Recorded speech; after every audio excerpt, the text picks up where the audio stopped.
People become paranoid, aggressive, suspicious, chaotic in their form of being, and sometimes hostile.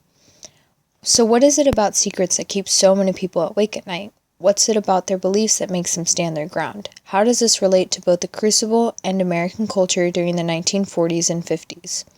Life after World War II for America was good. Family dynamics changed, economy was doing well, beyond what was expected, and there was peace at home. However, America changed in how they perceived the world around them as tensions rose between the United States and the Soviet Union, and so did the feeling towards communist governments. As support for democratic governments around the world increased, so did the idea of forcing the stop of the spread of communism and anyone who supported it. A film called The Crucible is a story of a man named John Proctor who has an affair with a young girl named Abigail, who's his family's servant. Abigail becomes obsessed with him after she is thrown out of his house by his wife after they are caught in the affair. She and a group of girls decide to dance around a fire, performing what seems like a witchcraft ritual in the woods. Because they are caught and they happen to live in a solely Christian village in which rituals like this are considered heresy and go against her moral codes, the girls begin to accuse innocent people of casting spells upon them, forcing them to do things they don't want to.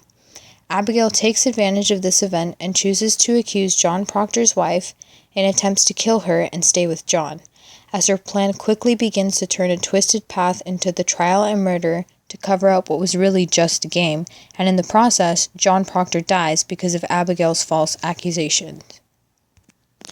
It is said that literature tends to reflect what is going on in the present time, so The Crucible presented this grave but accurate depiction of what was really going on at this point in history in America during the Red Scare. If we look closely, we could say that Abigail represented the United States, and the rest of the girls who followed her would be the accusers of supposed communist or democracy haters, or that their actions were considered to be treason. All of these people were actually those who fought against the KKK and feminist activists who advocated for women's rights.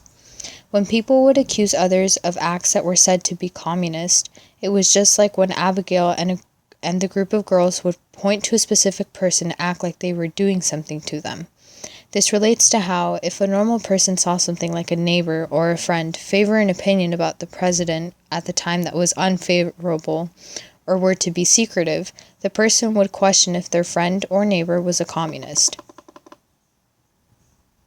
The idea of secrecy was taking the beliefs, lies, or flaws of a person and greatly exemplifying them to a point where every little detail of a person was examined, and if it was questionable, then they were turned in. This happened both in the Crucible and during post-World War II America, in which the little parts of a person, whatever you kept to yourself, was no longer private but public in order to maintain normality and consistency within society.